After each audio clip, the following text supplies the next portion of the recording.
అందరికీ నమస్కారం. నా పేరు కౌల సరస్వతి. నేను వృత్తిరీత్యా జర్నలిస్ట్ను, డాక్యుమెంటరీ తీసేదాన్ని. ఆ నేపథ్యంలోనే నేను గత 20 సంవత్సరాలు, అంటే 2003 నుంచి 2000 సంవత్సరం నుంచి మొత్తం భారతదేశంలో గ్రామాలు, అన్ని రాష్ట్రాలు తిరిగాను. ముఖ్యంగా ఈ ప్రాజెక్ట్ ఎఫెక్టెడ్ ప్రజలు, వ్యవసాయంలో వస్తున్న సమస్యలు, ఈ అభివృద్ధి అనే పేరుతోటి ఏదైతే మనకు భూసేకరణ చేయడం కానీ, అక్కడ ఆదివాసీలు అయితే వాళ్ళ అడుగుల్లోంచి వెళ్ళగొట్టడం కానీ, అది మైనింగ్ ప్రాజెక్ట్ కావచ్చు, మ్యానుఫ్యాక్చరింగ్ కావచ్చు, ఇంకోటి కావచ్చు, ఏది ఏమైనా కానీ అభివృద్ధి కోసం కొందరు త్యాగం చేయాలి అనే ఒక కాన్సెప్ట్ చాలా బలంగా గత 60 సంవత్సరాలు 70 సంవత్సరాల నుంచి ఉంది. అయితే లిబరలైజేషన్కి ముందు అది లిమిటెడ్గా ఉండేది. ఎక్కడో ఒక నాగార్జున సాగర్ కట్టడమో, లేకపోతే శ్రీశైలం డ్యామ్ కట్టడమో, అప్పుడు భూసేకరణ జరిగినప్పుడు కూడా చాలా దారుణమైన పద్ధతుల్లో జరిగినాయి. అప్పుడు మనం ఇప్పటికీ వింటాం, నాగార్జున సాగర్లో ఎవరైతే భూములు కోల్పోయారో వాళ్ళు ఏ విధంగా నష్టపోయారు, ఎట్లా సమస్యలు ఎదుర్కొన్నారు. అంతేకాకుండా చాలా చోట్ల మనం గమనించింది, భూమి కోల్పోయిన ప్రాంతాల్లో అది కేవలం భూమి పోవడం ఒక్కటే కాదు, డబ్బులు పోవడం. ఎంతసేపు ఏమంటే చాలామంది నష్టపరిహారం సరిగ్గా ఇవ్వాలి అంటారు. అది నష్టపరిహారం కాదు, అక్కడ ఒక మొత్తం కమ్యూనిటీ అనేది విచ్ఛిన్నం అయిపోతుంది. వాళ్ళు సామాజికంగా ఎంత దెబ్బ తగులుతుందో చాలా చోట్ల, అనేక చోట్ల వాళ్ళు ఇప్పుడంటే కొంత తెలివి ఉంది ప్రజలకు, కానీ గతంలో జరిగిన ఎన్నో ప్రాంతాల్లో, నేను ఉదాహరణకి నెల్లూరు జిల్లా తడ మండలంలో సెజల కోసం ఏదైతే భూసేకరణ జరిగిందో అది కేవలము రైతులకి డబ్బులు ఇస్తారు. మరి మిగతా వాళ్ళ పరిస్థితి ఏంటి? ఒక భూమి ఉంటే, ఒక గ్రామం ఉంటే, ఒక మొత్తం సమాజం దాని మీద ఆధారపడి ఉంటుంది. ఆ విధంగా ఎవరు ఆలోచించరు. ఎంతసేపు ఏం చేస్తారంటే, ఇప్పుడు ఉదాహరణకి ఈ అడవి మేము తీసేసుకుంటాము అంటారు, ఇంకో చోట ఎక్కడో చెట్లు పెంచుతామంటారు. అక్కడ ఉన్న వందల సంవత్సరాల చెట్లని మీరు ఎట్లా మళ్ళీ సృష్టిస్తారు? అంటే ఒక లాజిక్ అనేది ఉండదు. ఈ ప్లానర్స్ ఎవరైతే ఉన్నారో వాళ్ళకి తలకాయలు పనిచేయవు. ఎంతసేపు ఏం చేస్తారు? ఇప్పుడు ఉదాహరణకి మనకు దామగుండం ఫారెస్ట్లో మేము అదేదో వర్గం అంటున్నారు, రాడార్ స్టేషన్. మేము ఇంకో చోట అడవిని పెంచుతామంటారు. ఎప్పటికి పెరగాలని ఈ రోజు ఉన్నది అది, కానీ 100 సంవత్సరాల అడవి, అక్కడి నుంచి మూసీ నది ప్రవహిస్తున్నది. మీరు మళ్ళీ మూసీ నదిని సృష్టించగలరా? సృష్టించలేరు. ఇక్కడ మా ప్రాంతంలో మీరు వచ్చి చూస్తే, గతంలో పాషం యాదగిరి సార్ తోటి కూడా నేను ఫోన్లో మాట్లాడినాను. ఫార్మాసిటీ కడతామని చెప్పినప్పుడు నేను సో ఎనీవే నా నేపథ్యం ఏమిటంటే, నాకు అర్థమైనది ఒక 15 సంవత్సరాలు 10 సంవత్సరాలు మొత్తం దేశం అంతా తిరిగినాక అసలు ఈ అభివృద్ధి నమూనానే మనము ప్రశ్నించాలి. ఈ అభివృద్ధి నమూనా అనేదే కరెక్ట్ కాదు. దీన్ని ప్రశ్నించింది మనందరికన్నా ముందు కొంతమందికి నచ్చకపోవచ్చు, కానీ రాజకీయాలకు అతీతంగా గాంధీ గారు అప్పుడే చెప్పారు, మనము వెస్టర్న్ మోడల్ ఆఫ్ డెవలప్మెంట్లో వెళ్తే ఈ దేశం సర్వనాశనం అయిపోతుందని ఆయన 100 ఏళ్ల క్రితం చెప్పారు. నెహ్రూ గారితో చాలా ఆర్గ్యుమెంట్స్ జరిగినాయి ఆయనకి. ఇది కాదు, మీరు సోషలిస్ట్ సిస్టంలో మీరు ఆ ప్రొడక్షన్ మెకానిజమ్స్ ఏదైతే ఉందో అవన్నీ తీసుకొస్తే ఈ దేశం నాశనం అయిపోతుంది. గ్రామాలను బతికించుకోవాలి, గ్రామాల్లో ఉన్న వ్యవసాయాన్ని బతికించుకోవాలి, గ్రామాల్లో ఉన్నటువంటి చేతి వృత్తులను బతికించుకోవాలి. మన దేశంలో ఇప్పటి వరకు కూడా నిరుద్యోగ సమస్య లేదు. ఈయన ఆ రోజు రాశారు, 3 మిలియన్ అంటే ఎంతండి, 30 లక్షల జనాభా ఉన్నటువంటి ఇంగ్లాండ్ దేశము నిరుద్యోగంతో బాధపడుతుంది. 30 కోట్ల జనాభా ఉన్న భారతదేశంలో నిరుద్యోగం లేదు. అది ఎందుకు? ఒక గ్రామంలో, ఇప్పుడు మా ఊళ్ళో నేను చూస్తున్నాను, ఎవరు కూడా పని లేకుండా ఎవరు ఉంటారు? పని లేకుండా అనేవాళ్ళు ఎవరు ఉండరు. కుండలు చేసుకుని ఏదో ఒక పని చేసుకుంటారు, ఏది లేకపోతే పక్కనోడు అన్నం పెడతారు. అట్లాంటి పరిస్థితి మనం సిటీలలోకి తోలేసినాక వాళ్ళ పరిస్థితి ఏమవుతుంది? చిన్న భిన్నం అవుతుంది. నేనేమంటే అదంతా ఏదో ఒకలాంటి యుటోపియన్గా నేను అంటలేదు, అంటే అంత బాగుందని నేను చెప్పట్లేదు, కానీ ఎంతో కొంత ఒక కమ్యూనిటీ లైఫ్ అనేది ఉంది, దాన్ని టోటల్గా డిస్టర్బ్ చేస్తున్నాము. సామాజిక మార్పు అనేది, సోషల్ రిఫార్మ్స్ అనేవి మన దేశంలో కావాల్సింది, కానీ ఎకనామిక్ రిఫార్మ్స్ కాదు. మనం ఒక సోషల్గా ఉన్న సమస్యల్ని తీర్చడం కోసం మనం ఎకనామిక్ సొల్యూషన్స్ తీసుకున్నాం, కానీ ఆ బుద్ధి అట్లనే ఉంది. వాళ్ళు ఎన్ఆర్ఐ అయినా కానీ వాడు పెళ్ళాన్ని కొడతాడు, వాడు అమెరికా తీసుకుపోయి పెళ్ళాన్ని కొడతాడు, వాడు అక్కడ కూడా డౌరీ అడుగుతున్నాడు. ఎక్కడ మార్పు జరిగింది? ఈ మార్పు కాదండి. ఇప్పుడు మనము ఏదైతే అనుకున్నామో simple living and high thinking అని, అది ఎందుకు కాదు? ఈరోజు సమస్య ఏమవుతుందంటే, నేను అప్పుడు when I was doing my documentary work, ఏ ఊర్లోకి పోయినా 10th పాస్ అయినోడు నాకు ఉద్యోగం లేదా, నీకు ఉద్యోగం ఎందుకు, నీకు భూమి ఉందా అంటే ఉంది, మరి నువ్వు అందరూ ఎందుకు పని, నేను మట్టి పని చేశాను, నేను చదువుకున్నాను అంటే ఒక డిగ్నిటీ ఆఫ్ లేబర్ ఏదైతే ఉండాలో, మన పని మీద మన వృత్తి మీద ఏదైతే గౌరవం ఉండాలో ఆ గౌరవాన్ని ఈ విద్యా వ్యవస్థ తీసేసింది. మనము ఈరోజు చేస్తున్నటువంటి ఈ విద్యా వ్యవస్థ మనని బానిసలను చేస్తుంది. ఆ బానిసత్వంలోనే మనం చాలా సంతోషంగా ఉంటున్నాము.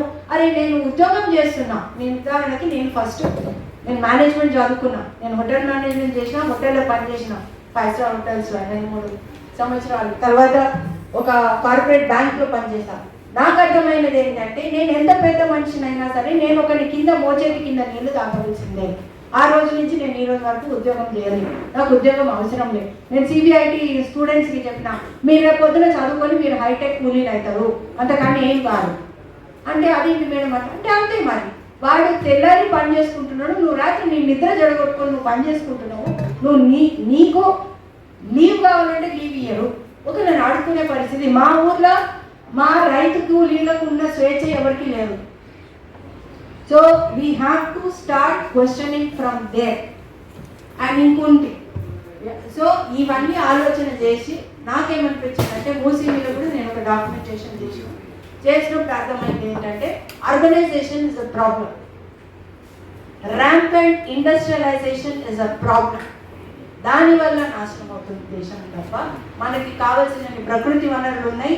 ఆ ప్రకృతికి అనుగుణంగా మనం బతికినప్పుడు అందరూ కూడా మంచిగా బతుకుతారు, లావిష్గా బతకలేదు. నేనేమంటలేదు, ప్రతి ఒక్కరు BMW కార్లలో లేదా అసలు కార్లు ఎందుకండి గ్రామాల్లో?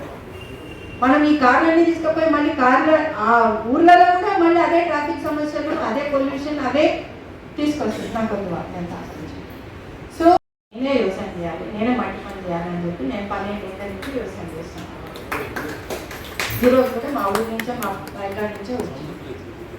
సో ఈ మూలమైన, ఎందుకంటే చాలా సిన్సియర్గా ఇక్కడ ఎఫర్ట్స్ చేస్తున్నాం కాబట్టి, నేను అనేది ఏంటంటే, మనము ఆ ఫండమెంటల్ క్వశ్చన్స్ అడగనంత వరకు ఈ సమస్యలు ఇట్లనే ఉంటాయి. My solution, we have to protect our villages. మన గ్రామాలను కాపాడుకోవాలి, మన వ్యవసాయాన్ని కాపాడుకోవాలి, మన చేతి వృత్తులను కాపాడుకోవాలి. అప్పుడే ఈ దేశం సుభిక్షంగా ఉంటుంది. ఇక్కడ చాలామంది యూత్ వచ్చిండ్రు. మీరు అందరూ అనుకోవచ్చు, మీరు ఏ పెద్ద నౌకరీ చేసినా ఒకరి కింద నువ్వు తల వంచి నిలబడాలి. తల వంచకుండా నిలబడి వాళ్ళు ఎవరైతే ఉన్నారంటే స్వయం ఉపాధి చేసుకుంటున్న గ్రామీణ ప్రజలు మాత్రమే. అందుకనే మీకు ఉద్యమాలు చేసేది కేవలం గ్రామీణులే. గ్రామీణ ప్రజలు తప్ప, రైతులు తప్ప ఎవరు ఉద్యమాలు చేయలేరు. ఎందుకంటే ఉద్యమం పోతుందని భయం కాబట్టి. నేను ఎందుకంటే ఉద్యమాలు చేసినాను కాబట్టి, ఎప్పుడైనా హైదరాబాద్లో ఏమైనా చేద్దాం అనుకుంటే ఒకటి ముందుకు రాడు, అయ్యో నేను చేసి ఏమవుతుందో, ఎవడు నన్ను ఏమన్నా అంటాడేమో. భయం లేకుండా బతకగలిగేది కేవలం రైతు మాత్రమే. ఆ రైతును బతికించేందుకు మనం చేయాలి. అది నా జీవితాశయం. ఇంకోటి, ఈ భూసేకరణ ఎందుకు ఉండదు మీరు అన్నారు. ఫార్మా నష్టపరిహారం కాదండి, అసలు ఇవి ఎందుకు పెడుతున్నారు, ఎవరి బెనిఫిట్ కోసం పెడుతున్నారు, అవి నిజంగా మనకు అవసరమా? నేను ఫార్మా కంపెనీల మీద స్టడీ చేసినప్పుడు 2006-07లో మూసీలో జరుగుతున్న కాలుష్యానికి కారణం పటాన్చెరు, జీడిమెట్ల, బాలానగర్, ఇవన్నీ అంట మన డ్రైనేజ్ కలిపి మూసీలో తీసుకుపోయి కింద కొన్ని వందల గ్రామాలు సర్వనాశనం.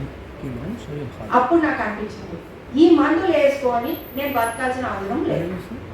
నేను అప్పటి నుంచి ఈ రోజు వరకు ఒక గోల్ వేసుకోను. నేను ఏ డాక్టర్ దగ్గరికి పోను, నేను ఏ హాస్పిటల్కి పోను, మా ఇంట్లో కూడా ఎవరైనా. మేము కేవలం ప్రకృతి వైద్యం కానీ హోమియో అవసరం ఉంటే అత్యవసర పరిస్థితుల్లో వ్యాపార వ్యవస్థ ఉందో దానికి మనం సహకరిస్తూ ఉన్నంత కాలము ఈ వ్యవస్థ అనేది మారదు. ఆ కార్పొరేట్ కల్చర్లో మనం కన్జ్యూమర్స్ అయినంత కాలము ఈ వ్యవస్థ మారదు. ఇది నాకు అర్థమైనది. సో నేను చేనేత వాళ్ళతో కూడా పనిచేస్తుంటా. వాళ్ళ కోసం ఇక్కడ మార్కెటింగ్ ఒక ఎగ్జిబిషన్ నడిపిస్తున్నాం లాస్ట్ 10 years. సో మనము వాడే ప్రతి వస్తువు ఎక్కడి నుంచి వస్తుంది? ఈరోజు నువ్వు పోయి ఒక మాల్లో కొనుక్కుంటే రిలయన్స్ వాడు బతుకుతాడు. మనము లోకల్గా ఉన్న మన ఇంటి పక్కన ఉన్న కూరగాయలు అమ్ముకునే వాళ్ళ దగ్గర కొనుక్కుంటే మనకి ఫ్రెష్గా కూరలు దొరుకుతాయి, వాళ్ళు బతుకుతారు. మనం గమనించాల్సింది ఏంటంటే ఏదైతే డిమానిటైజేషన్ జరిగిందో ఆ తర్వాత ఈ లాక్డౌన్లో వీటి వల్ల ఎవరు నష్టపోయారు? చిన్నవాళ్ళు నష్టపోయారు. సో ప్రొటెక్టింగ్ విలేజెస్, మన వ్యవస్థని కాపాడుకోవడానికి అప్పుడు మనకు నిజమైన మార్పు కనిపిస్తుంది. ఇక వచ్చింది ఒక చిన్న విషయం, ఒక 2 నిమిషాలు తీసుకొని ముగిస్తాను. వ్యవసాయదారులు ఎందుకు సమస్యలు? ఇవన్నీ నేను స్టడీ చేసింది. ఒకటి, ఈ వ్యవసాయం అనేది ఏదైతే గ్రీన్ రెవల్యూషన్ తీసుకొచ్చిందో అది కూడా చాలా పెద్ద స్కామ్ ఆ రోజుల్లో జరిగింది. ఆ తర్వాత మనకు అర్థమైంది. ఇక్కడ చిన్నప్పుడు మనం అంతా చెప్పుకున్నాం గ్రీన్ రెవల్యూషన్ లేకపోతే మనకి భారతదేశంలో ఆహారం అనేది దొరికేది కాదు అని అనుకుంటాం, కానీ అది కరెక్ట్ కాదు. అదే సమయంలో ఏదైతే స్వామినాథన్ని అమెరికా తీసుకుపోయి ఆయనకి డబ్బులు ఇచ్చి మళ్ళీ పంపించారో, ఇక్కడ డాక్టర్ రిచారియా అని ఛత్తీస్గఢ్లో ఆయన మన దేశీయ వంగడాల మీదనే చాలా స్టడీ చేసి ఎట్లా ఉత్పత్తి పెంచుకోవాలని చెప్పారు.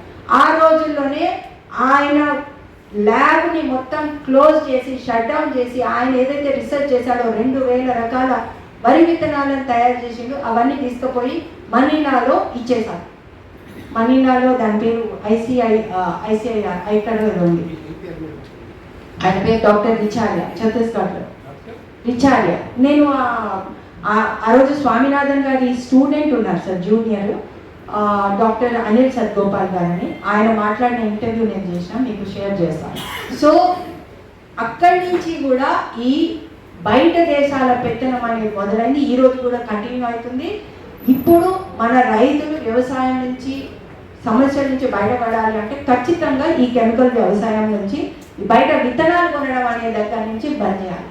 సో నేను చేస్తున్నది పూర్తిగా ప్రకృతి వ్యవసాయం చేస్తున్నా, అందులో మిక్స్డ్ బయోడైవర్సిటీ వ్యవసాయం చేయాలి. చేస్తేనే మనకు ఆ పురుగులు ఆ కీడ అవన్నీ రాకుండా ఉంటాయి. ఇంకా చాలా ఉంది మాట్లాడుకోవాలంటే. సో మన వ్యవసాయ పద్ధతులను మార్చుకునే దిశగా మన రైతులను మోటివేట్ చేయగలిగితే, ఎందుకంటే ఇప్పుడు చాలా మంది సక్సెస్ స్టోరీస్ ఉన్నాయి, ప్రకృతి వ్యవసాయం చేసుకుంటే మంచిగా చేసుకుంటున్న వాళ్ళది. ఆ మోటివేషన్ చేస్తేనే మీకు అక్కడ నేల మంచిగా ఉంటుంది, మన జీవరాశి బతుకుతుంది. ఆ జీవరాశి అంతా ఉన్నప్పుడే మనకి మంచి ఆహారం దొరుకుతుంది. మంచి ఆహారం తిన్నప్పుడు మనకి ఎటువంటి రోగాలు రావు, అందరూ సంతోషంగా ఉంటారు.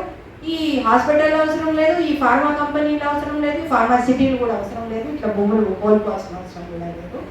ఇది అక్కడి నుంచి జరగాల్సిన మార్పు. రెండోది ఎంఎస్పి, ఖచ్చితంగా ఈ రైతు బంధువులు అవసరం లేదు, ఏం అవసరం లేదు. పండించిన పంటకు నేను గ్యారంటీగా నువ్వు ఏది పండిస్తే అది నేను కొంటా అని గవర్నమెంట్ని చెప్పమనండి, నేను కరెక్ట్ రేట్ నీకు ఇస్తా. అప్పుడు కష్టపడి పనిచేసేవాడు బెనిఫిట్ పొందుతాడు. లేకపోతే ఎవరి దగ్గర అయితే 4 గుంటల భూమి ఉందో వాడు పైసలు తీసుకొని రేపు పొద్దుగా ఆడ మందు షాపులలో తాగి చస్తున్నాడు. ఇది జరుగుతుంది. ధన్యవాదాలు.